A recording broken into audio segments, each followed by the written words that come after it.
Namaste, Swagatam, Vanakkam. Welcome everyone, and very happy Holi for those who celebrate Holi in India, and St. Patrick's Day for those who celebrate that, and any other celebrations any of you are having in any part of the world. May you be blessed and may your celebrations be filled with joy, abundance. Let's begin by invoking the Guru Parampara. Om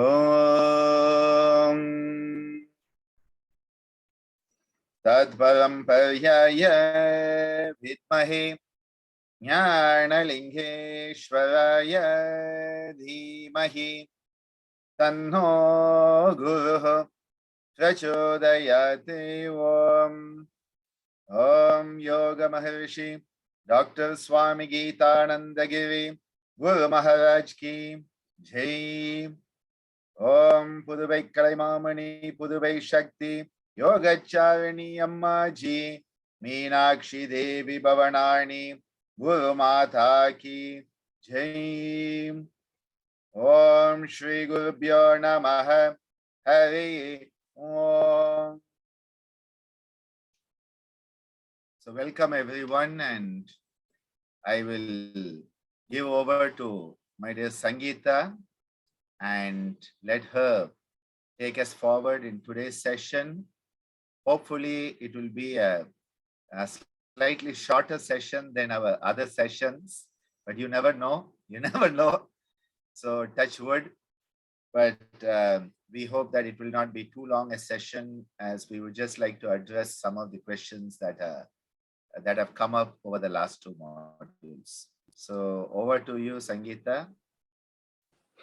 Namaste, Dr. Ananda ji, and namaste everyone. Today I am connecting with you on my phone because my computer decided that it wanted a week off.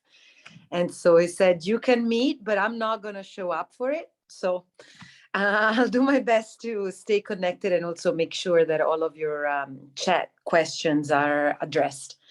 So this is a wonderful, thank you, Dr. Nanda, for being willing to meet today. So let's begin. We have a question that was brought up a couple of times about the relationship between the proper pronunciation of Sanskrit, particularly in the Varnamala, and then how they may change when we practice the Dhara Bija, Dala Bija sadhana. So that's a question that we've had for a few people who are, of course, experts in the Sandhya. So maybe we could address those, sir, please. Okay, I think that's a good place to start. One thing that I always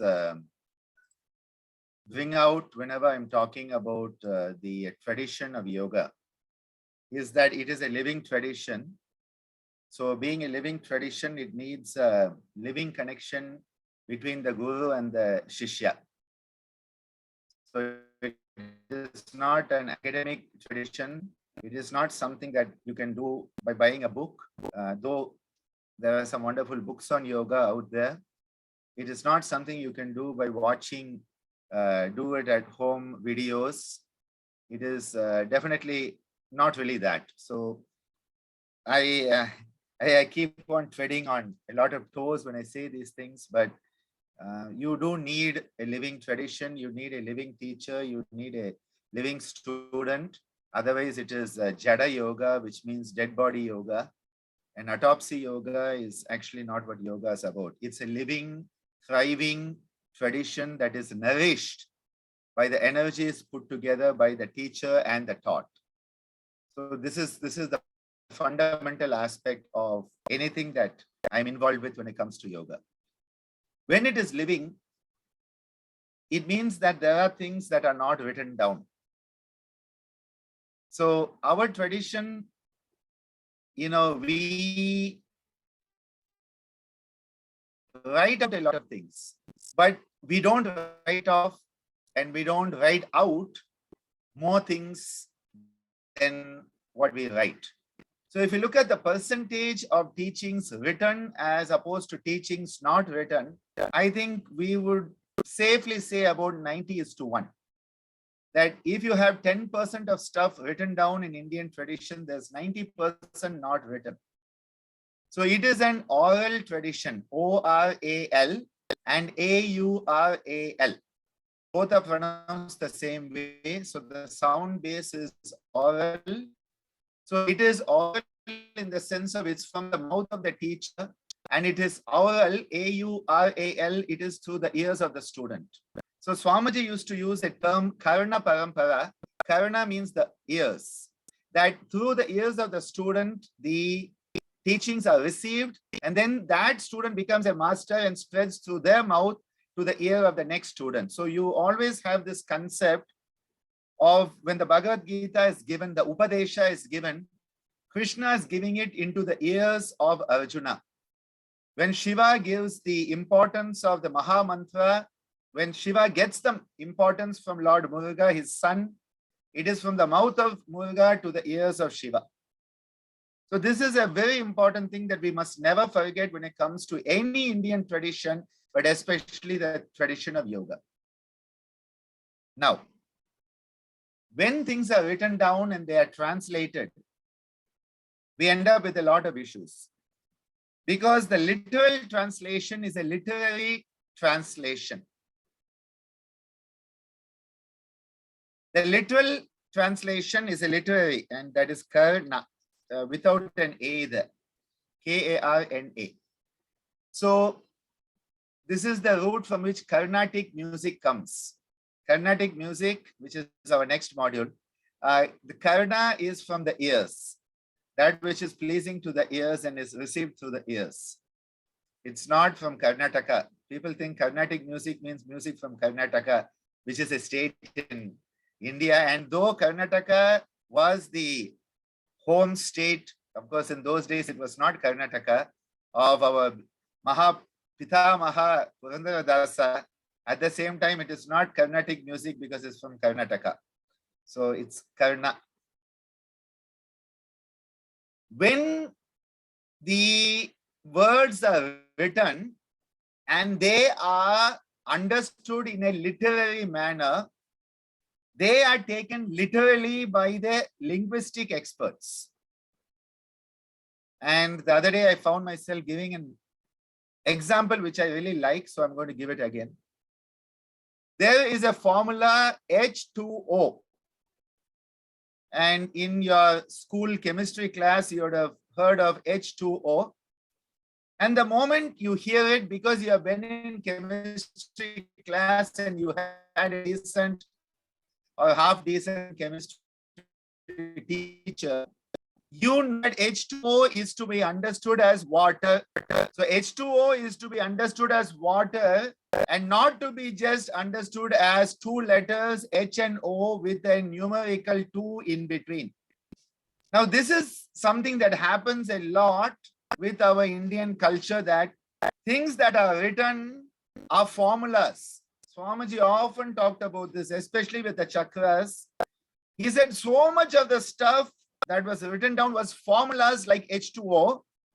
And the moment you see H2O, because you have had a teacher who's told you what H2O means, you know that it is water. But a linguistic expert who is not a subject expert will look at that and say, oh, this is a combination of 2 letters and a number. And they will start to say, how do we pronounce it? Kutuwa, Kutuo. And they will start trying to pronounce H2O as a new word because they expect it to be a word. So Kutuo, and then depending on your accent, people will end up with all sort of pronunciations of H2O, which is not what it is meaning at all. It means water. But you have people going around Kutuo, and you're like, what are you talking about? They say, you don't know Kutuo? And you're like, what do you mean? And then they write it out and you're like, oh my God, you never went to school and you don't know it's water. Because they were looking at it as a word to be read. Then you have the other ones who think they are more intelligent. And these are the modern yoga scholars who, what they do is that they look at H2O and they say, oh, This means H2O. Because nowadays in the mobile generation, people don't want to write TO. So they write 2 as a number. I'm going to see you. Huh? They don't even write IM. It's M, G, N, 2, C, the letter C, and U. This is the modern text generation, the generation today who text each other. And I have these students also writing exams for me, and they write exams like this. Imagine having to read an examination paper where, people are writing this type of thing. Instead of SEE, they write C, the letter C, to see you, C and U. And you're like, you're so used to texting each other that now you even speak that way and you write that way. It's horrible, I tell you. Gen Next can be a pain if you're not careful. I love them all, but they can be a pain. Yeah, you have to put red lines to it. I tell them, if you don't write it out as it's meant to be written, you don't get a grade, as simple as that. And go back and do your homework properly. But some of these people will look at H2O and say, oh, this means it is a word which is HIJKLMNO, because it means H2O. So the letter H to the letter O, and they will start trying to find a word which is HIJKLMNO. And they say, that is the word. They will create a new word. Now I'm making it very humorous. I'm making it downright crazy so that you realize that in these traditions, when things were written down, if at all they were written down, they were not written down in a way that every Tom, Dick and Harry would get it. They were written down just as you write down short notes in shorthand. And this is why when we talk about the Varnamala of Sanskrita, it has its own rules. And when we look at the Bija mantras of the Mantralaya sadhana, it has its own rules. And the rules are different because the letters look like they are the same. The letters look like they are the same, but they are not the same. It is like a short form. It is like a reminder tool. And when these energies are put together, they are, especially when you start to enunciate and pronounce these Bija mantras, they are to be pronounced in a certain way to get the energy active. It's like the seed is being put in water for the seed to get bioactive so that it can sprout. And that is why when these bijas are chanted, I have said, for example, La. Someone asked me, why does it have to be Lang? Why it cannot be Lang and keep that going? I said, no. Because the most important aspect there is the petal sound, the bija sound of that chakra, which is La, which is powered by the and the So it is the La has to be long and the has to be short to differentiate it from the next one, which is Va with the Because if you start doing Lang and that becomes long and next one is Vang, you will only end with the sound becoming the sound and not the actual dhara bija. That is why when you are doing it slowly, it has to be lang. Keep the as long as you want, but keep the la also long. So it's not lang and then the goes on for infinity. No. La. Then as it becomes faster, it becomes lang, lang, lang, and then it becomes lung. When it is very fast, it becomes lung. But even then it is lung. It's not lung. You don't keep the going. So the la is the most important part when it comes to the dhara bija. So the lang, the vang, rang, yang, hang, and then the ang, and then the ong, and even the om becomes a nga, ong, because it is being potentiated. Ong. And this is why we have to understand these are, if you just look at it, you will only be looking at it as lung. Yes, it is lung when it is made fast, but not when it's made slow. Because that only a living teacher can tell you, only a living tradition can tell you. And so people end up, first of all, they don't know it's lung, they think it's lum. Already you are trying to make a sound that is to be produced. You are trying to make the aftertone. People are already trying to make the aftertone. You have to make the foretone. That's the one. Now I got the word today. You have to make the foretone for the aftertone to be produced. And that nga, lang, produces the lum in the inner consciousness. But you have to make the nga. Someone asked me, then what about Om? Why it is pronounced as Om? See, Om is the Pranava. Pranava is beyond all rules. And that is why you can chant Om directly, because it has its own special status. In India, one of our states, Kashmir, had special status. It's been taken away. And there's a big movement about a movie in India, Kashmiri Files. Big movement is happening in India because we are awakening to parts of our history, recent history that we were hiding. But anyway, that's a different story. Non-political today. The special status, Om has its own special status, but when you use it as a bija for the Sahasrara, and you're putting it into the sequence of lang, wang, rang, yang, hang, ang, ong, ong, even that Om becomes Om when it is put into that situation, because then you are working in a different way. But normally, if you are chanting, it will be Om. It is Ma. The Makara will be there when you are chanting ordinarily. But when it is being used as a bija for the Sahasrara, it becomes Om. Because you are making the Om to produce the Om in the inner consciousness. And the same thing happens with the petal chakras. There is a special pronunciation, there's a special emphasis, there's a special energy. So when we are chanting, Wang, Shang, Shang, Sang, Bang, Bahang, Mang, Yang, Rang, Lang, Dang, Dahang, Nang, Tang, Tahang, Dang, Dahang. And very rightly, the question came, why is that Ha sound being given importance here? That is to energize it. It is not a linguistic pronunciation. It is a tantric pronunciation for the bija mantra to come alive. So there's a special sequence. The same thing would not happen if you didn't do that. When we are trying, pang, pahang, bang, bahang, mang, if I just do pang, pang, ping, ping, it doesn't have that same effect. Pang, pang, it doesn't have. Pang, pahang, that is where that the energization, where the bija starts to come alive with that petal.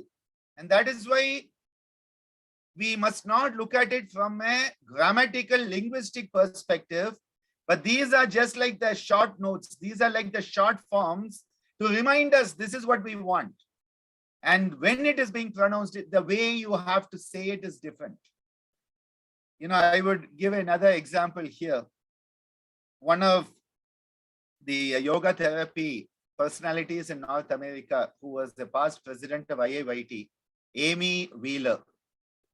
Now, you know, from India, when I go there, because we Indians are very peculiar, we pronounce things as it is written. And that is why this question has come up. Because when it is written in Sanskrita this way, why is it not pronounced that way? This is, we are very clear, because when it is written in Sanskrita, you pronounce it as it is written. There is no change in it. So what happened, the moment I see A-M-Y, I don't think of it as Amy, I think of it as Ami. So I was going around saying, where is Ami Wheeler, and everybody's like, what's he talking about? Because it's Amy Wheeler. Now for me, if it is to be A, I have to write it differently in Sanskrita. See, this is where the thing is, you know, depending on the context, the stress of the sound comes there. And with these mantralaya sounds, they are very peculiar, because it is not just reading out the Varnamala. As I said, the Varnamala is there, but it has transcended the Varnamala. It has become something which is a new, you could call it a neuro-linguistic experience in modern terms. It's a neurological linguistic experience because it is being transformed. So it is not pang, pang, ping, ping, no. And I'm using that as an example because what will happen is many people end up, they look at it and they read it that way and nothing happens to the chakras. They don't make a connection because you are not bringing that bija alive. When you have bhang, bahang, mang, yang, rang, lang, dhang, dahang, nang, tang, tahang, dang, dahang, nang, pang, pahang. That is where what happens is the energy is coming alive. It is a way of potentiating the bijas. And I was very happy this question came up from two of our members because these are questions that need to be addressed and need to be understood. Because, for somebody who doesn't know Sanskrit, it doesn't really come into your consciousness. So you are wondering what Dr. Ananda is doing for the last 20 minutes.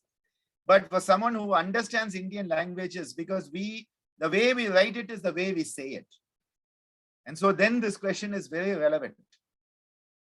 And again, when we are looking at there's a question about the rang sound. Is it the R of Rishi or Ritu? Rishi, Ritu. Here it is a Ra which is coming from like a rung on the ladder. You have a ladder and you have a rung on the ladder. Okay, and that's the type of sound you are looking at. Rung on a ladder. The problem with writing it, it's like R-U-N-G of a ladder.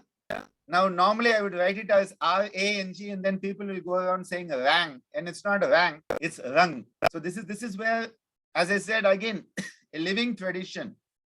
And when we do it slow, it is lang.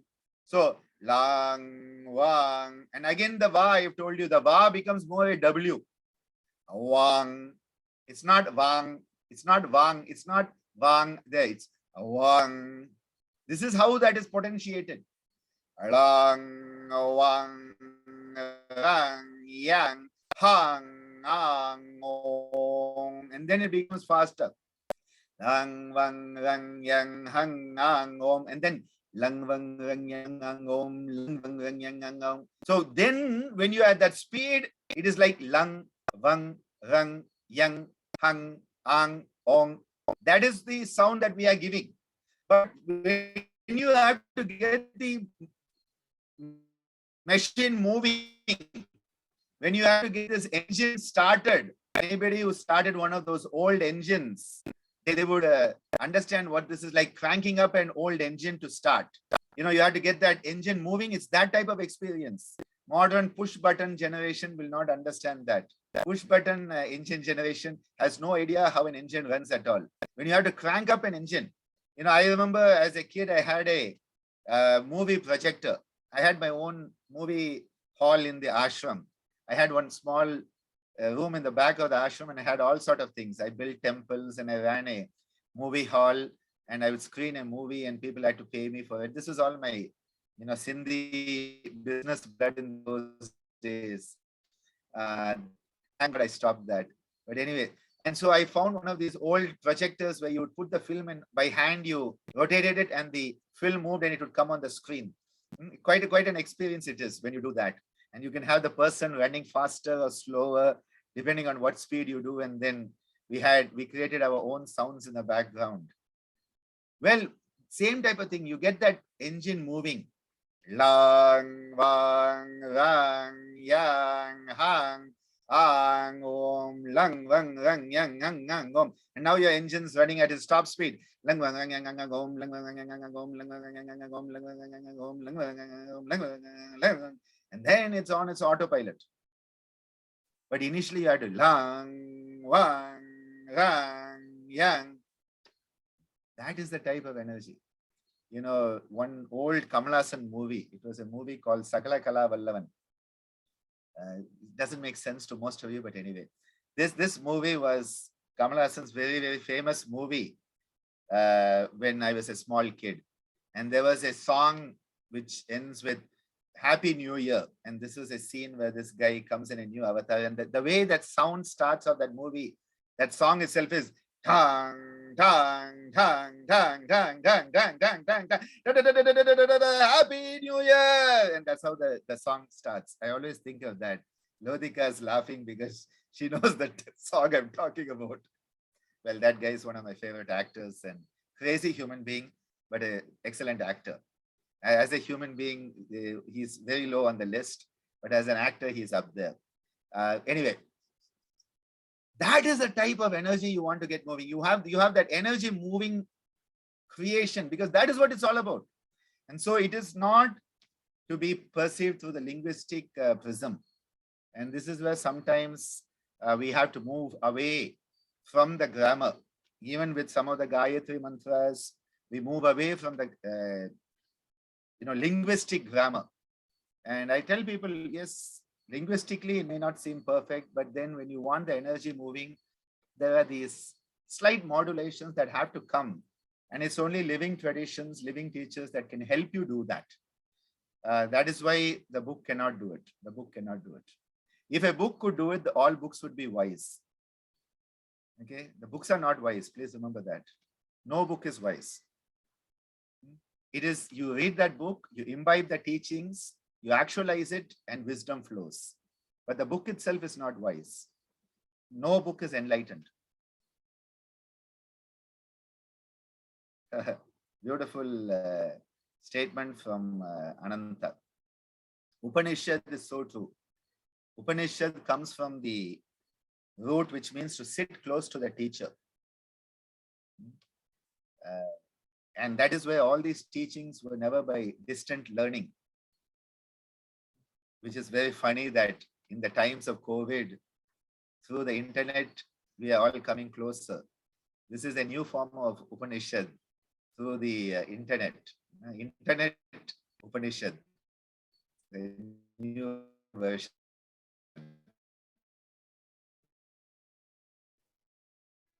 Sangeeta, over to you. I think in time of that question. Yes, thank you.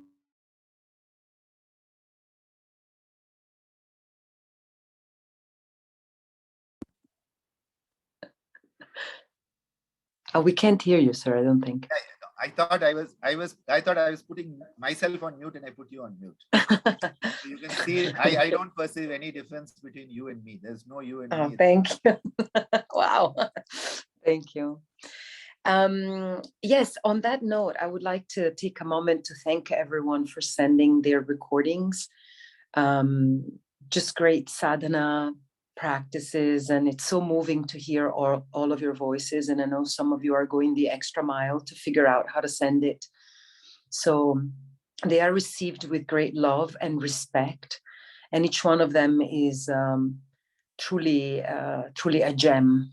I don't know if you can hear me very well because my connection is okay. Yeah, so we're taking great care of them, and each one of them is a special gem for us. So thank you. Beautiful, beautiful. So yes, I forgot to say that, so I wanted to bring that up. Someone also asked me if we have class. Yeah, please go ahead. Someone also asked me if they have we have class next week. We do. We are starting our module 4 next week, so we're definitely having class next week. So how did we get that confused? Because I think people were remembering that we have a week off between modules, and so we were not having a week off this week. We will be having. Well, not really. Not in some of our people's minds. It's not in yours, probably, because you're in a different locus, sir. But for us, it's like, because we are doing it on a Thursday, I think we have that. Yeah, that's why. So they're like, oh, are we moving everything down a week? It's like, no. So I'll send an email. Don't worry. We're good. We're good. We're good. Okay, back to the questions. So we have a question about the relationship between states of consciousness. This is from Antonio in Italy. Jagat, Swapna, Sushupti, and Turiya, and the correspondent sections of Vibhaga Pranayama, Pranava Pranayama, and the Om, and its ripple effect. And so Antonio wanted, I mean, this is a whole class in itself, I think, but Antonio wanted to maybe address that, if you could, please. Thank you, sir. It's again very pertinent, and these questions I value because all of these questions are coming from deep thought. So yes, when we talk about the pranava itself, each of the components of the pranava can be correlated with these states of consciousness or wakefulness. And normally the akara, the a, is correlated with the jagrat, which is to be having a wakeful state, the normal wakeful state where we experience the world. And this is called Vishwa. You have an experience called Vishwa. And because it is a human being, a Nara having that experience, Vishwa Nara or Vishwa Nara is a common term also used for it. Vishwa means the world. And similarly, when you go into the Ukara Nada, it is related to Swapna or the dream state. The dream state where you experience the world, but the experience you are having now is different. Taijasa.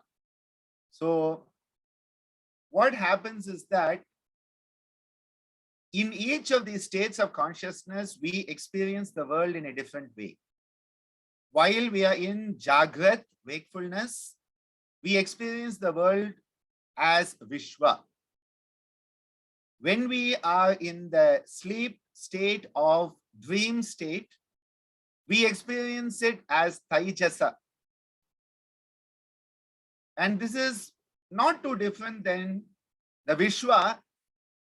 Even, scientifically speaking, the experience of dream and the experience of wakefulness is not too different, except for the fact that we are asleep and our muscles are paralyzed. This is why in your dreams, you're not supposed to jump up and run around, even if a tiger is chasing you. Now, sometimes the nervous system breaks through and people jump up and all that. Those are experiences that are there. But otherwise, the energy expenditure is very similar. The physiological functioning is very similar. And the brain waves, the beta waves are again very similar. The beta waves in the sleep state, the beta waves that are there in your wakeful state, quite similar. So it's very interesting. It's a state of consciousness that the ancients understood. You then go into the third state of consciousness, Sushupti, which is dreamless sleep. And the modern medical approach is non-REM, non-REM sleep. And this is the sleep that you need for rebuilding yourself. See, in dream sleep, you are utilizing your resources just as you would use it if you were wakeful. Comparatively, maybe less, but still the resources are being used. But in deep sleep, it is very reparative, recuperative, healing. And that is why healing, memory consolidation is in that Sushupti state. And the experience you have of the world in that state is called Prajna. Now, you would have heard me talk about Prajna a lot because Prajna is transcendental wisdom. Because in Sushupti, you lose that sense of self-identity. In the wakeful state, it is there. In the dream state, it is there. But in Sushupti, you don't exist as a separate entity. Hence, it is the closest experience we have to Kaivalya. So I like to say, Sushupti, we all have Sushupti every night when we sleep, non-REM sleep. So you are having Kaivalya, but you don't know it. You are having a passive form of Kaivalya when you have Sushupti. This is how I like to put it in a jovial manner. And that is why when you have a good deep sleep, you get up and you feel so good. Because you have connected to something greater than you. You have connected to that Prajna Loka. You have connected to the cosmos, and you have had an experience of Kaivalya in that night sleep. The yogis, of course, said, why can't I have it while I'm wakeful? The yogis said, let's find a way to do it when I can know about it, rather than sleep and don't know about it. This is where the difference comes in the yogic approach. How can I bring it into my mindful consciousness? How can I bring it into my awareness, where I know what is happening and I'm completely aware of it, rather than a state of unawareness where it is happening, but I don't know it is happening. That Sushupti state is related to the Makaranada. So the A for Jagrat, U for Swapna, M for Sushupti. And then you go beyond it. And that is where, when they all come together, the sum of the parts, well, it's not the same as the whole, right? The whole is something more than that. The whole is always something more than the sum of the parts, and that is where Turiya experience comes. The Turiya experience is when the whole Omkar comes together. When that A plus the U plus the M comes together and that Omkar manifests, at that point, the Turiya experience can be there. And that is why sometimes it's more important to have the wholesome experience. Well, then you transcend even that and go into what is called Turiya Atitha, beyond the beyond. Vyom Vyomaya Vidmahe, Sukshma Sukshmaya Dhimahi, Tanno Sukshma Prachodaya, that type of experience. It is very interesting, these three experiences of Vishwa, Taijasa, and Prajna. Adi Shankara in his Dasa Sloki negates all three of them. Because he is talking about us being the pure consciousness, that Shiva consciousness, that Purusha consciousness. So he says all of this is unreal. All of this is nihilence. In that way, the Buddha and Adi Shankara speak a similar language at times, where the Buddha says none of this is real. Now, of course, the Buddha says even that consciousness is not real, whereas Vedanta says there is the pure consciousness. You call it Brahman, Sankhya Yoga call it Purusha, Ishvara. And then the question comes, if nothing exists, what is it that creates that nothing? It's one of these philosophical arguments that goes on, and it can go on ad nauseum because it's gone on for thousands of years. But what does he say? He says, Na Jagrat, Na means negation. I think most languages in the world, the sound Na will be negation. I think it's a common thing in virtually every language. The moment you put Na, it means no. Na Jagrat, Na me swapna kova shushupti. And he says, I am not any of these. I am not Jagrat, I am not Swapna, I am not Sushupti. Na Jagrat, na me Swapna kova Sushupti, na Vishvo, na va Taijasa Prajna kova. And I am not those experiences also. It's very interesting when Adi Shankara talks about who we are. Tadek Ko Vashishta Shiva Kevaloham. That's all, that pure consciousness. All of this is Maya, all of this is illusion. That is Adi Shankara's Advaita Vedanta perspective. Of course, yoga says this is also real, go through it and then go beyond it. And once you go beyond it, it doesn't exist for you anymore. It will exist for everyone who's still caught up in the show. It's like you have gone into a movie show, you're watching a film, you come out of the theater, the film doesn't exist for you anymore, but for those in the show, the film still exists. And that is a very simple way to understand this. It's going on for those who are there. So as long as there is even one person watching that show, the show goes on. The question then comes, what happens when everybody gets Kaivalya? This is a question, there's no answer. I don't have an answer. But this is a question I pondered a lot. What happens when every Atma has attained Kaivalya? When every Purusha has become Ishvara? Well, then the Buddha will be right. There's nothing there. Yes, I think we have something from Ingan. Yes, Ingan, please.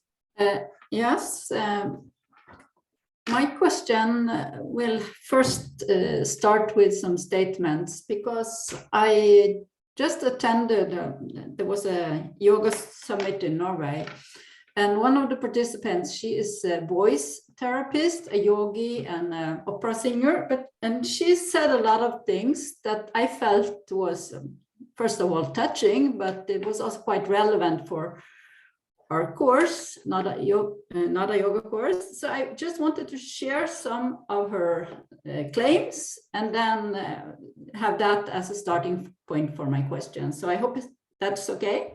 Yes, please. Yes, yes. Okay. She talked about our voice as very vulnerable, and that many have very low confidence about their voice, especially for singing. And I can feel that myself too. And it is because the voice is so associated with who we are, our soul or our identity. And she talked about this strong connection between how we feel inside and our voice. And like our feelings is very much coloring our voice. She worked with people who had these burnouts as singers and problems in expressing their voice. And she was able to get people back through having them being able to be more authentic in the way they express themselves. And that made a difference for their voice also in singing. And she also talked about so this singing or speaking with authenticity was very healing, especially for yourself, but also touching others, as opposed to just performing, which could be anxious, stressful for yourself.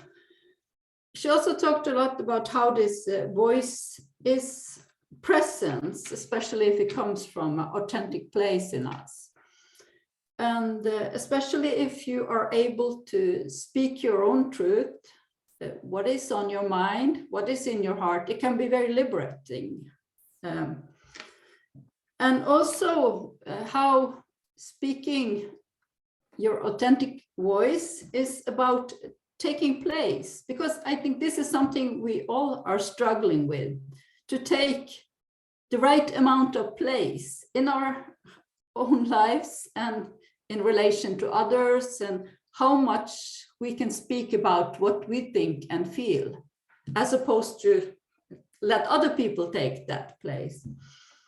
So for me, this is, I felt that this was, she was speaking about the essence of this course. And of course, I know today we are supposed to ask about Pranava Om and the chakra, Biya mantras. So I would be interested in how are these almost sacred chantings or voiced expressions, how can they contribute to this liberation of ourselves and our voice, and about taking place through our voice in our lives and in relation to others? That was my questions. Thank you for sharing. And I think both Sangeeta and I have discussed a lot about this between ourselves also. The importance of a safe space where people can express, and through that expression, you are coming into your own space. And this is very important, and we see it in the ashram when, people have to sing the bhajans and lead the group. And, initially people don't want to do and they stay back, and then they slowly come into it and they start to find the voice, they find the space, and they find the expression for their own self. So it is very, very a beautiful experience that we see happening. And I am happy that that teacher had that experience and shared it. When we do these chants, especially with the chakras, we are working with our energy matrix. So when we work with our energy matrix, any holes in the matrix, we can start to rectify them. It is like, you have 1,000 bulbs in an electrical circuit and a certain decoration. And what happens is maybe there are 6 bulbs not working in one corner and 2 in the other corner. So, the completeness of the luminosity is not happening as it is meant to happen. When we start to work with these bijas, when we start to work with the chakras, we are making sure that there are no dark spots any place. We are making sure that all the components of who we are brought out into that complete luminosity. So say someone had, for an example, someone had, out of the 4, let's give that there are 4 light bulbs in the Mooladhara, and for someone, one of them wasn't working. I'm just giving a mental imagery here. Say in the Swadhisthana, out of 6, only 3 are working and 3 are not working. Say in the Manipura, out of 10, 8 are working and 2 are not. And then in the Anahata, all are working. And then in the Vishuddha, there are only 2 working and 14 are not working. So what may happen is the overall luminosity of the energy matrix for that person is not complete. So they feel a vacuum. They feel that they are not themselves. They feel that they are not rising to the potential. And this often, if not taken forward, can lead to people falling into addictive behavior, because they know that something is missing. And in order to fill that gap, they try to put something from outside in. And my father used to often say that people have this vacuum and they try to put something in externally to fill it without knowing it has to be filled from within.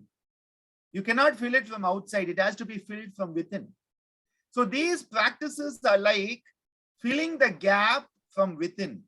These are like setting right all those bulbs from within, so that all the qualities of who you are as an individual. So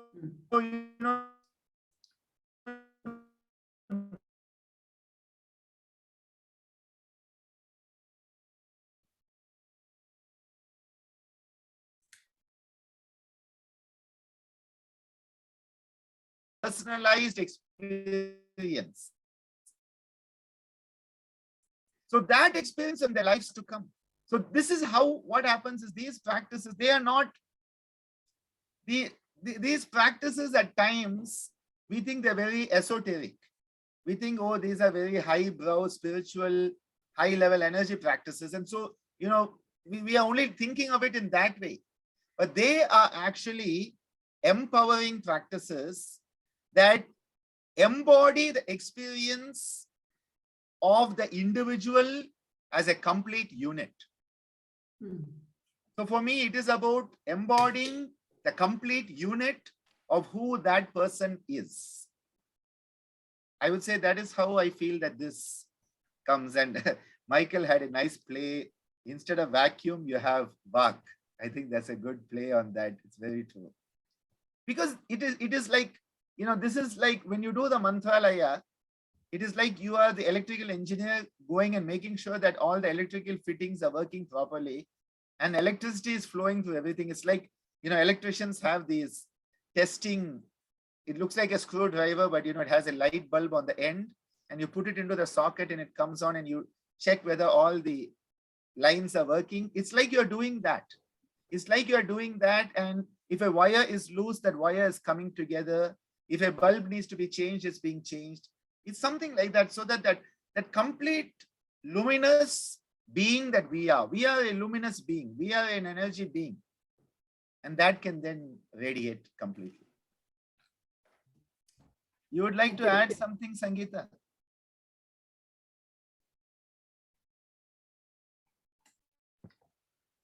Yes, thank you so much, sir. This was such a great teaching for us. Ingun, thank you so much for these great questions. And truly, yes, there are a lot of ways in which the performative voice is staged and is built to protect from vulnerability. We do this with language to begin with, and particularly when we go to school and then begin to write, we add a second layer, which is what somewhat Dr. Ananda was saying at the beginning, right? That going from the oral tradition of being a child to then submitting one's vocal free expression to the linguistic rules is also a layer. And some of us are able to use that, and some of us just succumb actually to it. Now, in a lot of our languages, we don't express fully all of the capacities of our voices. Some cultures are more vocal when it comes to non-verbal languages.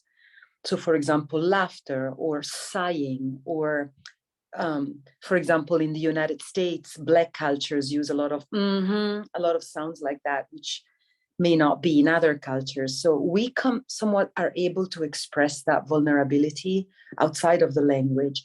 But in some of the cultures, that is impossible. Even that layer is taken away. And so the other expression that goes with vocal expression is the movement of the body as the instrument of that voice. And when we are in school, we are told to not move too much, to not gesticulate too much. And so also taking the awareness of the body in the sadhana is not a cutting out of the body, is a complete embodied practice where sound is the body. And I think that is also very grounding and healing. Lastly, I mean, I could go on so much because this is such a dear question to me, but remember when we talked about how we listen to our voice outside of us. This is one of the reasons why in this module, we invited you to record your voice and not write about your experience. It was very specific why we did that, is because when we hear our voice back through a recording, we only hear a specific tone that is not only filtered through the personality, but it's also different than how we hear it inside. And a lot of us don't want to hear the sound of our voices played back. And so somewhat we cut out the listening to our own selves, even when we utter sound, especially if we have been experiencing trauma and we have learned to use personality voice to make sure that none of that trauma comes out. Because the vulnerability coming out could put us in a dangerous life or death situation. And so we learn how to keep the external voice in place so that nothing can shake that. And that is a form of protection. So yes, all of that is there. The authentic voice, I want to just complete, because otherwise, I want to complete that. There's a wonderful actress, Anna DeVere Smith, from the United States. She's an African-American woman. And she has done a great study on the authentic voice. So persona, I'll write it in the chat after I finish saying this. Persona comes from the Latin mask. So in Greek Roman theater, the persona was the mask that the actor put on. And so personality voice is, as you were saying, Ingun, exactly, right? It's that mask that we put on for protection against a possible threat. So we put it on and we play a role. And this could be, we could also connect that to the Abhinivesha Klesha, but we'll do that another time. Regardless, it's very difficult for us to find that authentic voice, especially as teachers, because what is that authentic voice? So what she did for her students as a theater teacher, she asked them, very specific questions, like some of the questions that we asked you too, is like, what is your first memory of play? What is your first memory of your voice? What is your first memory of this and that? So asking questions that take you into a space inside that is quite emotional. And that is the connection there with the authentic voice, is through the emotion. There cannot be an authentic voice that is disconnected from emotions. But because emotions are embarrassing sometimes, we are not using our voice emotionally a lot. And that's where the experience of the Bija mantras, or even more the bhajans and the Carnatic music of next module, is the way to fully express your emotions in the bhakti and all. So that when you get to the mantra chanting, that part has been taken care of somewhere else. And this is where all of these amazing teachings of the parampara are so integrated, because the difference between a bhajan and a mantra, where one is social and emotional and the other one is more personal and more a form of pratyahara, this again is in my experience, are integrated. They cannot, it's very difficult to do one without the other, especially for Westerners, very difficult. So yeah, thank you, sir, for, yes, thank you. Thank you so much, Sangeeta, and thank you, Ingan, for that elaboration and the question and what came out of it. You know, I think one of the very important aspects is that if our voice is not a vehicle of authenticity, I feel we are not true to ourselves. And this is something that always hits me really hard, because in the world today, people, you know, not just what they say, but the way they say it also can often be so artificial. And, you know, with experience, you start to see it. And when you see it in the world, and when you see it in the workplace, and when you see it with colleagues and in all places, it starts to hurt a bit. So I understand then why people go into that shell and then they create this artificial thing. But how I like to think of it is, do you use the same voice when you talk to your boss that you use to talk to your subordinate? And if they are close, it is authentic. If not, it is artificial. It's as simple as that. And speaking of this, there's a very beautiful statement many years ago I read from someone, where they said, why do people shout when they are angry and fighting? And it is a good one. Why do people, you know, whereas people who love each other, you find them whispering to each other, but when they are fighting and, you know, they are that, you know, why is that shouting? And the person said that, you know, when you love someone, you are so close to them, there's that closeness, and so you don't have to be loud. You can just whisper and the other person hears, because, you know, you feel so close. But when you start to fight with somebody, there's so much of gap that has been created that sometimes they are in a different town than you in your relationship. And so for yourself to be heard, you start to shout. And I think it is a very good way to understand what happens to us, that you start, the person's still in the same room, but they might as well be in another planet. That's the space that has come. And so you're shouting at each other. Whereas when that love is there, when that oneness is there, you just have to whisper. And when that oneness is complete, silence is enough. That is why Dakshinamurti Shiva teaches in silence. That is why Kamban says, when Rama and Sita come together, he says they don't need to speak because they are one.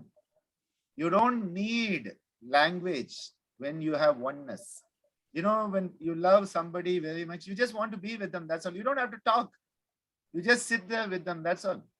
You don't need to say anything, because there's just that, in that silence is there because of that oneness. The moment you have distance, you have to have expression, vocalization. And the more the distance, the louder it has to be. What about Cold War? So some of these things are difficult. Whenever people complain about the husband or wife to me, first of all, I tell them that there is no perfect relationship on earth. So don't expect yours to be. So this is the first one. Because the moment you realize there's no perfect relationship, you are not worried about yours being the only imperfect one. So first of all, get rid of that hang up. Okay. Second one is, you have that person in your life to help you eradicate karma. That's all. The reason that person is there is not for you to have a good time, not for you to have fun. The person has come into your life to help you eradicate karma. So be thankful to them that all your karma is getting eradicated. And the moment you have that, you love them more, you have more gratitude. And so it's much better that way. Because that's why it is. People say, in Indian culture, they match the horoscopes. Yeah, they match the horoscopes. And what happens is that people are like, 10 out of 10 were matching, but look at my life. And I'm like, yeah, the 10 out of 10 matching was that this person would be the best match to eradicate all your karma. It doesn't mean 10 out of 10 means it will be perfectly harmonious. It means this person is perfect to eradicate your karma. That's what 10 out of 10 means. But we all want it, and always we are so hard on ourselves. We think only my relationship is like that. Look at everybody. Everybody is the same. Thousands and thousands and thousands of people I know. Thousands and thousands and thousands of relationships I know. Thousands and thousands and thousands of families I know. And I'll tell you the same. Everything is one and the same. So don't be harsh on yourself. Just do the best you can do. As Ammaji says, just do what you need to do where you are. Because it's so easy to fall into this trap that, oh, I am the imperfect one and my life is the imperfect one. No. Wherever we are, whatever our life is, it is the one to help us on this planet for this incarnation. The moment we realize that your life is your sadhana, your life is your sadhana, and then everything else is fine. As someone said, the grass is greener on the other side because it's artificial. So if relationships seem better on the other side, watch out, they may not be what they seem to be. I often have spoken about this, but I often get people who come and say, oh, my life is so bad, my husband is so bad, my kids are so bad. And it always, at the end of this, will come and look at her life is so perfect. A colleague or a neighbor or a friend. And I always have to really control myself from laughing, because the very person they are telling to be perfect would have come to me a week or a month earlier with all their complaints about life. Okay, so because I meet all these people, it's just astonishing. And this other person thinks that person's life is perfect, and that person has come with all their complaints about their life. And this is why I tell people, especially the young people, it's so easy to think, oh, it should be like a filmy story. No. Filmy stories. Anyway, sorry about that, but I'm not into relationship counseling today, but I end up doing so much of it. At one time I was doing so much, I thought, maybe I changed my profession and become a marriage counselor. It was crazy for a period of about 6 months. Every day I was getting someone. I'm like, seriously, has somebody changed my board outside or something in the office? Yes, Sangeeta. Thank you, sir. So we have a question about, well, I'll read the question. I have seen some people, this is from Saraswati Sashi. I've seen some people acting weird after the practice of chakra meditation. For example, they're sitting, but without their knowledge, they start shaking, unable to ground themselves, are not stabilized. Would you be able, based on your experience, to talk a little bit about what is happening to them? That's a question from Saraswati Sashi. You see, as with anything, these things have multiple dimensions. One is that when you go into this experience of the chant and the energy starts to move, often there may be spontaneous movements. The person may start to shake, the person may start to go in circles. With the mantra laya, there's often that happens is people start to have this type of circling starts to happen because, mentally, you're making the circles as you go through the petals and all of that. It's a common occurrence. And often we find this. And for me, it is something which is an expression of the person sort of connecting to something and letting it flow. And then there are others who sit ramrod straight and are able to do it. And that's also fine. That in their nervous system, it works in a different way. So I would say it depends on each person's both physical and subtle nervous system, that how the person responds to it. And I think both are acceptable. Somebody having this experience is also acceptable. Somebody being ramrod straight is also acceptable. It's like, I know of singers who, they have to be singing all over the place to sing. And then there are others who can just sit straight and, they're singing. And I'm like, how can they ever sing? They're just sitting as if, they're a statue and singing. And I'm like, wow, how can they do that? Because I cannot do that. I have to be all over the place. My hands have to be all over the place. Once one of my videos on YouTube, I had someone who said, has he gone mad? This was a comment on one of my singing videos. And well, that happens at times. And, the funny one was I was in puja for one of the videos. So I didn't have my top on. I had my dhoti on and someone said, why is he singing naked? I'm like, if you consider that naked, I don't know what nude yoga would look like to you. But anyway, these are expressions that as the sound moves you, often you find yourself moving. It's like people who listen to a music concert. There may be some who just sit there with eyes closed and they are just there. And then there are others who are clapping, and there are others whose head is going all over the place. And there are some who get up and start dancing, especially, if they are at the Shivaratri by my dear Jaggi Sadhguru, they all start dancing and, it becomes this big frenzy. Sometimes that looks a bit artificial. Despite my acceptance, that sometimes looks a bit too artificial to me. But anyway, people get into all of this swaying and dancing. It's part of the energy flow. What we have to be careful is that we don't start to make a show of it. And I think this is what often happens is that I remember when we had the Millennium Meet here in 2000, and we had Rajudev and the whole North American contingent had come, and Swami Yogananda from Italy with his contingent had come, and we were all here, and we had these mantralaya sessions and all. And at one point, Swami Yogananda made a comment in one of his talks during that 10 days that we had the Millennium Meet. He said, some people, just want to show that the chakras are aroused by doing all these funny movements. He actually made that statement. And I understand where he came from, because, there were people in the group who, he really want to show do it. It's one of these, you have it even in Indian pujas. You have these people who, they'll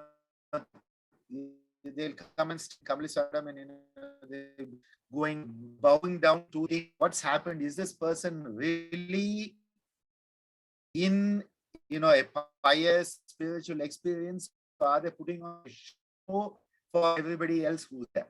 I think this is where again authenticity is a very important part. And it's again for me, the energy moves. If you're open, it moves with you. And I personally feel that the swaying that happens, and then you lose yourself. One of the common statements I make is, through the music, I lose myself. And in losing myself, I find myself. And this is an experience that happens that, there is that Shushupti-like experience, if you want to call it that, where that self is not there, but something else is there. It's like the flow experience where, it's happening, but you are not doing it anymore. It's just happening. And very common amongst artists and musicians and dancers, where, I've seen it with the kids at Yoganjali when they'll be dancing. And, they just get into this state and they're dancing and they're not there anymore. It's just the character. It is just the role. It's just the dance comes alive. And that is what Amma always wanted the kids to do. So many times she's like, if, you're on stage and I look at you and say, oh, you're doing good, it means you have failed. And Lodika would have heard a lot of that. And so many of our kids have heard a lot of that. Amma said, if I see you, it means that you have not succeeded. I should see the character. I should not see you there. I should see the dance come alive, not you dancing. It should be the music coming alive, not you singing. Because the moment you are there, it is all act. It is all a performance. But when you lose yourself, that is where the art has come alive. The music has come alive. And similarly, the mantra comes alive. So that is how I would choose to answer that, Sangeeta. Thank you, sir. So I was able to switch back to the computer. Now I can see you all. What a wonderful gift. Wow. And there was a question that I can say. There was a question in the chat. Arjuna at the end of the Mahabharata, the Bhagavad Gita, Arjuna's like, I can see, I see, I see. The scales are lifted from my eyes. I see. Like that. You're having one of those Eureka moments. Yes, Sangeeta. I have to say that no one except you could compare a Zoom upgrade with the Bhagavad Gita. I'm so grateful. That was like, I've never had an experience with Zoom in the same way after this. Yes, it feels like it. All of the faces of Krishna that you all are, for sure, actually. Anyways, Michael, our dear Michael here, McCann, had hi Michael, had sent a beautiful question about the bijas in the chat to me, and of course now I lost it because I disconnected and reconnected. Michael, may I invite you to ask the question to Dr. Sir directly, please, and thank you. Thank you, Sangeeta, and namaste, everyone. Namaste, Dr. Sir. Yes, my question was in relation to the bija mantras and the devis of the chakras, and do they have in your tradition specific mantras, or do the Gayatri mantras themselves incorporate the Devi mantra energy in them, or are there separate mantras? So that's my question, please. Thank you for that, Michael. With the Devis in the chakras, we do not use specific mantras for them in our tradition. So the Gayatri mantra incorporates all the divinity of each chakra in itself. So we don't have separate ones. Swamiji used to often talk about these Lakini, Hakini, Dakini, and those type of energies. And the only thing Swamiji used to say, and this is very strong in the Sri Chakra tradition, they go into that very deeply also. But Swamiji used to feel that these energies, if one was not careful, could actually pull one away from a higher experience. That was Swamiji's repeated utterance. So certain things Swamiji didn't stress much. Once, never a chant to the Devis. It was not part of it. Now that is part of the strong Sri Chakra, where they have a whole Sri Vidya goes deeply into that. And there's an entire tradition that I know of very briefly, but not much, where these energies are brought in. But Swamiji repeatedly mentioned that if you are not careful, these pull you back. It was sort of like more away. He used to say that Devi energies are like the inhibitors here. If you're not careful. So he never gave a separate sadhana for it, to my knowledge. The second thing which he never really did much was talk about colors of the chakras themselves. Now, in modern spirituality and the new age stuff, in the new age stuff, there's a lot of colors of the chakras. And everybody is looking at the colors of the chakras. Swamiji never talked about the colors of the chakras so much. And it was something which I used to think about. And over a period of time, we came into the formula that is similar to the big beer, BIGBYOR. If you look at the spectrum of light and you put the R down and you go up, you're going to have something very similar. And it does then correspond with the visible spectrum of light and the colors in it. But this was one thing which Swamiji never put a lot of emphasis on. There was emphasis on the petal colors. The petal colors, there was emphasis, the diagrams were there. These images that we have shared with you, they were there. But this idea of, purple chakras and blue chakras, didn't really come into it.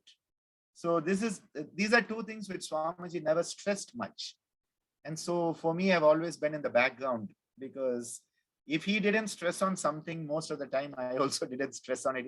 For me, it was natural to sort of, but then as I've looked at it, I said, okay, fine, the visible spectrum, the 7 colors, the 7 chakras, it's close.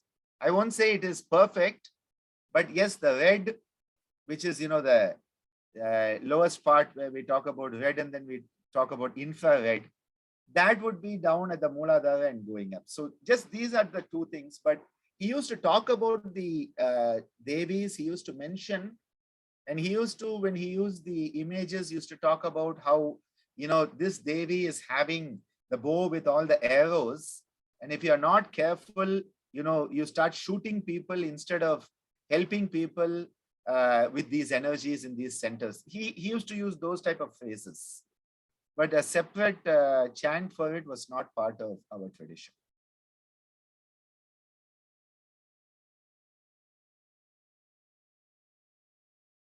And I just saw Kalavati's statement here.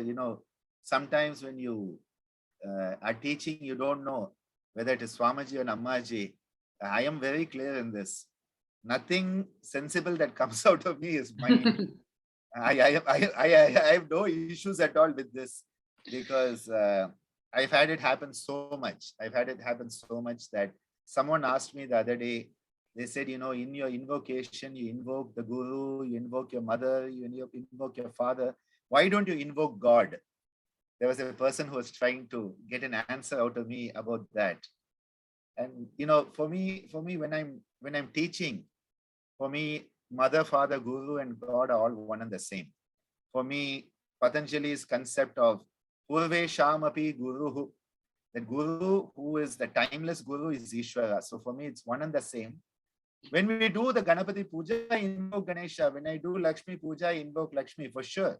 So it's not that I don't invoke God in any form, but for me, when I say Om Shri Gurubhyo Namaha, for me, Guru is God.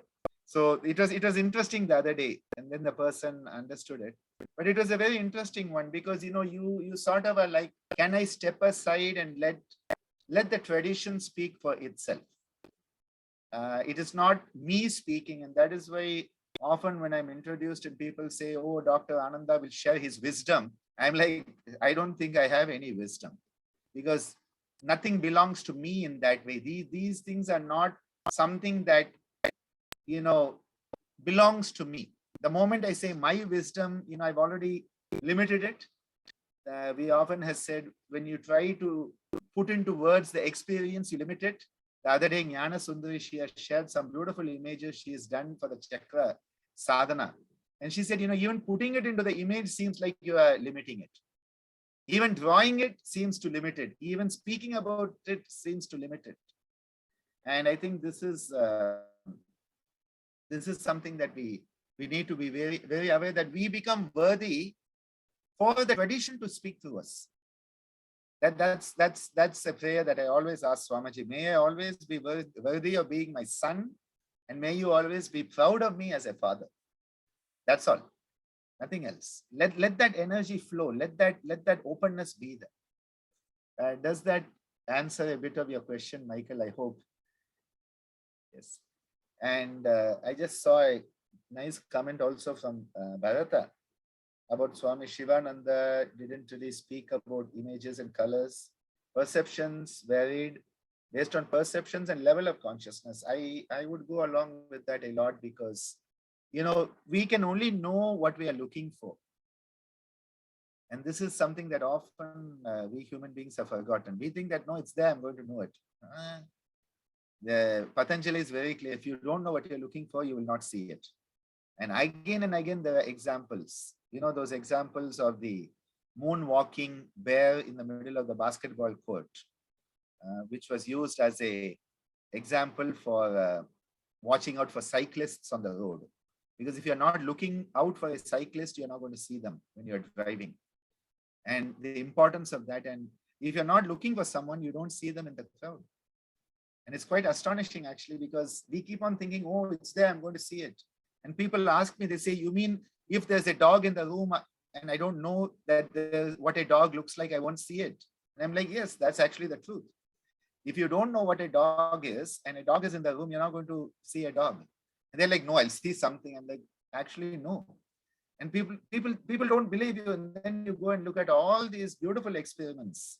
In psychology, they do all these experiments to show how weird things can be. I shared the other day the one with the hand. And this person has an artificial hand. It's not the hand. And they train the brain to think that this is his hand. And it's astonishing. It's astonishing what can happen. Because your nervous system is wired like that. Our cognitive process is wired like that. And yet, you know, people are like, if I don't see it, I don't believe it. And I'm like, okay, fine. You know, that's a very weird place to be. Very weird place to be. Yes, Sangeeta. Sangeeta is looking very serious.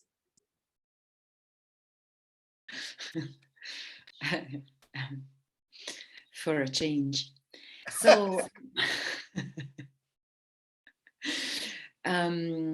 we had a few questions from Rachana Pandya, and I think maybe I answered Rachana directly, but one of them, because of some of the questions she asked, you had addressed previously, so I went along and answered those. But one of them is that I think we can bring up, is just a confirmation that when we do the Dharabija mantras or the sadhana, it's possible to work with one particular chakra, that we don't always have to do the whole sequence, that if one knows that they have a specific blockage, like change the light bulb, right? Like the metaphor you used before, that we need to change the energies or enhance the energies of a particular center or the corresponding physiological organs, you know, one can use, these verbs don't really convey, but practice, let's say, the bija mantra for that particular chakra. Is that correct? And how would you go about that? Yes. You know, if somebody needs some special attention to a certain part of their energy matrix, I feel putting a bit of energy there is not a wrong idea. So yes, somebody needs more healing energy into the structures that are energized by the Mooladhara. You may want to work more on the Mooladhara, nothing wrong. I do have reservations about only working on Mooladhara. You know, for me, it seems too reductionist. So I would say that, you know, work on all of them, but maybe work a bit more on the Mooladhara. It's like, you know, when people have, you know, people say, okay, what if my, you know, left side needs more work? Do I only do the left side of all the asanas? You know, this is a question that often comes. So if only my right side needs work, do I do only the right side? What I would suggest there is, you know, you do both sides, but do one extra round on that side that you want to work with. So the similar thing here is that, maybe work an extra round or two on that area of the chakras that you want to emphasize, but don't let go of the chance to work on everything, because we have no idea how the others are working. We think it is only the Mooladhara, but maybe our diagnosis is wrong. Maybe the person's Sahasrara is where the problem is. Is the light bulb fused, or is the main switch off? If you don't have the bigger picture, you are going to be trying to repair a fused bulb that is not fused, and the main issue was the main switch. So I think it is always safer, energetically speaking, to work on the whole system and give a bit more emphasis on that part which you want to work. Now, I must say, I have been guilty of what she has asked about, because sometimes when I'm writing about a yoga therapy protocol for, say, diabetes, I'll say, okay, diabetes is related to the pancreas, that is related to the Manipura. So maybe the person can do some bija, concentration practices with the rung as the bija. They can use the inverted red triangle as a mandala dharana to enhance it.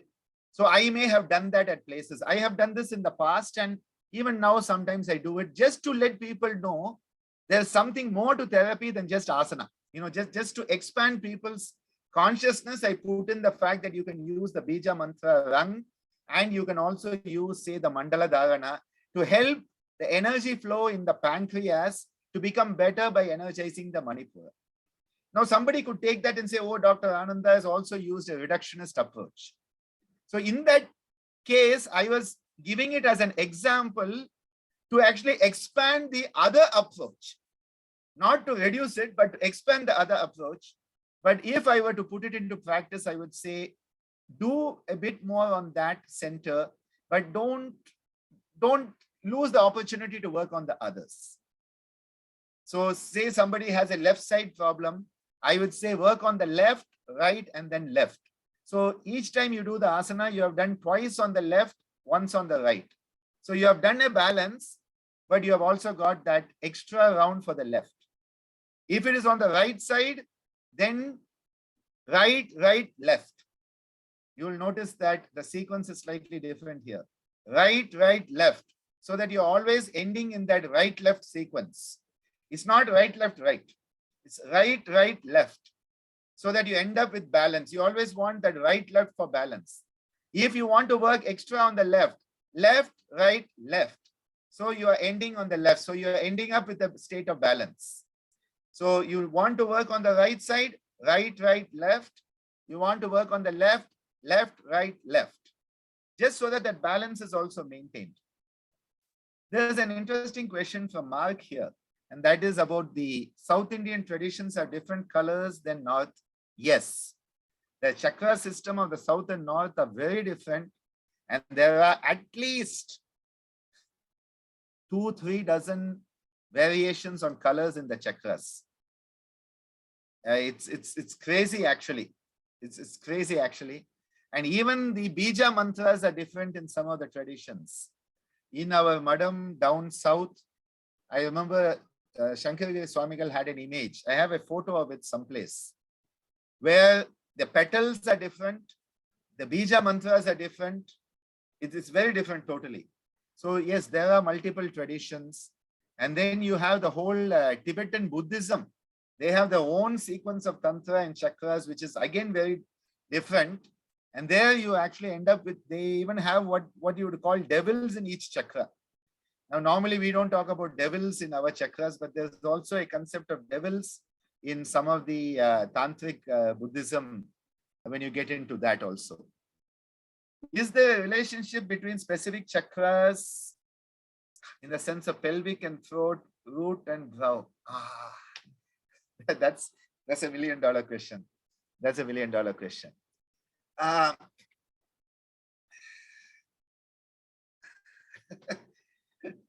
That's in the sense of, do they pair up as a team? I think, is that the question, that do they pair up as a team? I really don't have an answer right now. I will contemplate it, come back to you if I do find an answer, because it's not something that immediately comes through me. I have not really thought of them as pairing up, because like with the 6 darshanas, we often do that. So yoga and Sankhya go together, Nyaya, Vaisheshika go together, Mimamsa and Vedanta go together. You usually pair that, so the 6 become 3 pairs of 2 each. So there is something that says maybe there can be, but if I try to do it now, I think I'll be artificially creating something. So I prefer to contemplate it and come back if I find an answer. And if I find an answer, I will definitely share it. It's a very interesting question. I never had that question before. I never thought about it before. So thank you for that. It's a good experience. Yes, Sangeeta. I just wanted to offer something really humble to Michael's question based on my experience of working with the voice, that there are 3 main diaphragms: the pelvic floor, the thoracic floor, and the vocal cords with the diaphragmatic muscles that move them. So I have found when teaching voice, for example, that the 3 of these are very connected.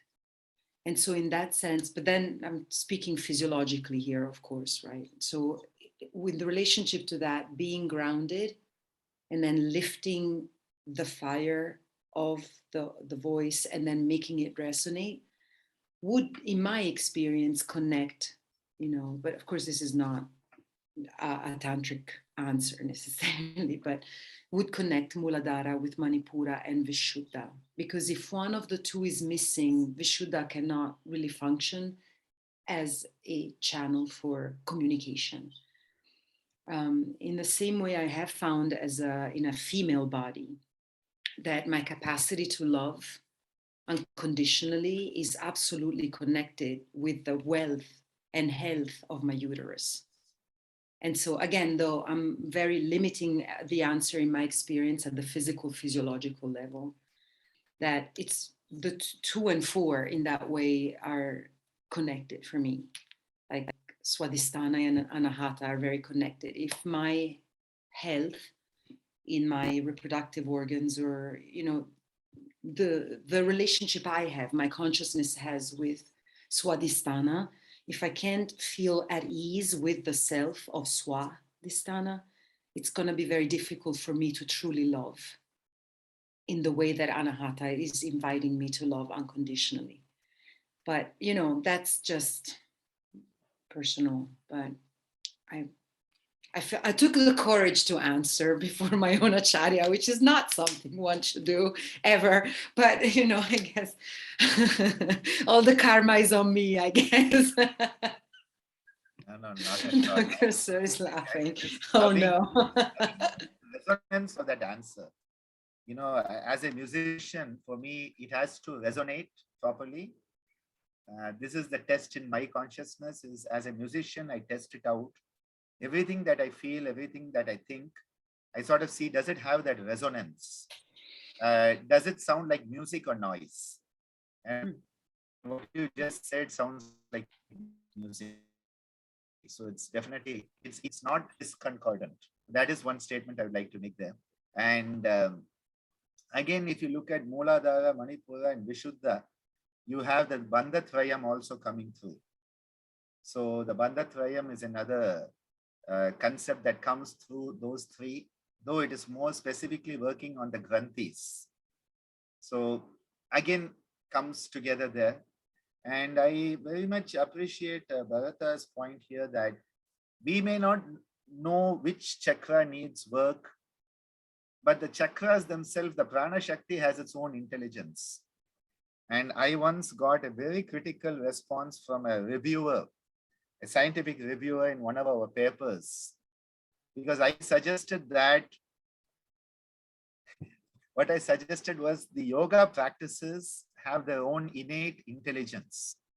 And the reviewer really got upset about that because for them, it's just a practice. What are you talking about it? But for me, the yoga practices have their own innate intelligence. So they know that the person who's doing the practice, what is that person's deficiency and what it needs to bring about in that person. So when you do that practice in a person who has, let's say, a practice that works on blood pressure, that practice itself looks at whether you have low blood pressure that needs to be elevated, or whether you have high blood pressure that needs to be brought down to normal, or whether you have normal blood pressure that needs to be sustained. Now, this is totally unscientific from a modern scientific perspective, because how can a practice, a practice is just a practice. But for me, from the yogic standpoint, the practice has its own intelligence, that it knows who is doing the practice. And this is the same thing with the chakras here, that when you are doing the sadhana, the energies, they themselves see what is it that is imbalanced, and they start to find the balance rather than us trying to use our intellect and logic to find what is the imbalance. Now, this requires a lot of trust. This requires a lot of Ishvara Pranidhana. This requires a lot of acceptance. This requires a lot of going away from, the head-based intelligence into the heart-based trust and acceptance. So, it's a paradigm shift in consciousness, which I think many people cannot make. They're not confident enough. It's like, you say you trust God, but then why do you hold on to the edge of the cliff? It's sort of that, it's that same thing. Do you let go of the cliff or not? And it's tough. It's tough when it comes to us. It's easy to talk about it hypothetically. When it comes to the individual, it's always tough. And Hauman's idea, I go along with that very much, that we have a Dharma Marga, we have a certain energy that is working through us. So to enhance our capacity to know our purpose of life, those chakra energies will help. And Swamiji has given specific yoga practices, yoga marga, to go with it. So as a 3-birth path, for me, pranayama is the key to connecting to my own swadharma. So yes, I would say that is a good way to work on it, in the sense of not to make it more or less, but to connect to our purpose, because the Dharma Marga is the purpose for which we are born. So if we can connect more to that purpose by working on that center, I think it is a good way not to energize that center or anything, but to connect to our purpose. I think finding purpose in life, that may be a good sadhana to work on. There's another point for Michael. Let me try to see it. Reciprocal at the moola and the brow, the sense at olfactory, it is above, so below. Could be. I'm open to all of these ideas. I'm open to them. And I think one of the ways to find this connection is through the Jnanendriya, Karmendriya intersections. Because if we start to see which senses go together, I think which chakras go together may start to resonate. That may be one of the ways to look at it also. And again, qualities, as Sangeeta was putting, you have to be stable in yourself in order to actually have healthy relationships. So, these two energies, how they flow. It's worth a separate study, I think. It's really a beautiful track to go on someday. So I think it's time to close, Sangeeta. We said we'll have a shorter session, but that never happens. So no, that never happens. So, but we're very grateful to you, Dr. Sir, that you take the I'm grateful to all of you, because otherwise I would be sitting here staring at my computer screen, God knows doing what. So this is the importance of Sangha. The importance of Sangha is it enables you to start searching things you would not search otherwise. So the power of Sangha is so strong. So important. Yes. And so I think that perhaps what we could do is that we could complete the session. But then for those of you who can and want to linger for maybe another 5-10 minutes, we could do a breakout room so that you all can get to know each other. But we could complete it so that Dr. Sir can make me the organizer, so that I can, give everybody an extra 10 minutes if you want to socialize and meet each other. But if not, you can leave with Dr. Sir. So just give everybody an option, maybe. Yeah. What I'll do is I'll just leave the meeting, and as you are the co-host, I think automatically it should. Okay. Actually, what I can do is just make you host. Yeah, maybe just in case. And we won't linger too long, but we could just do 5-10 minutes so people can just get to know each other. Yeah. Wonderful. Loka samasta sukino bhavantu sarve janaha sukino bhavantu. Om Shantihi, Shantihi, Shantihi. Om. Ciao. Thank you, sir. Oh, okay. So let's see how many stay. How many are staying here? Ciao. Oh, maybe it's just going to be me, Michael, and Bharata after all. No, how many are we here? 10. No, it's good. All right, let's give everybody a chance to settle. Let's see, 1, 2, 3. Okay, so yeah, I'll put you in some breakout rooms. Just give me 1 second and let me figure this out.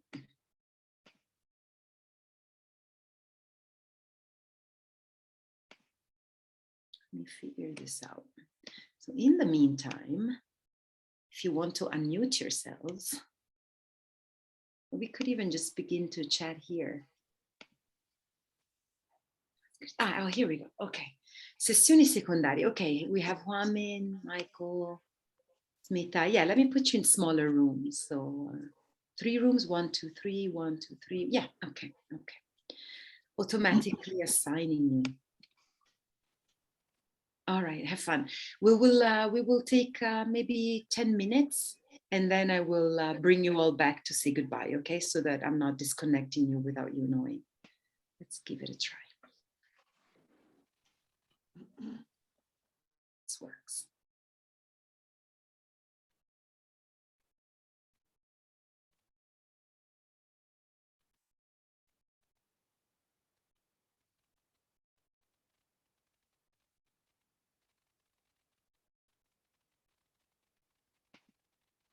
Let's see.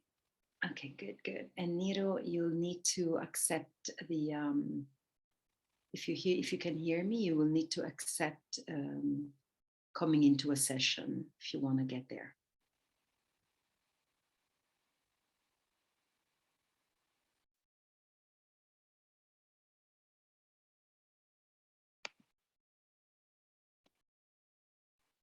Okay, good.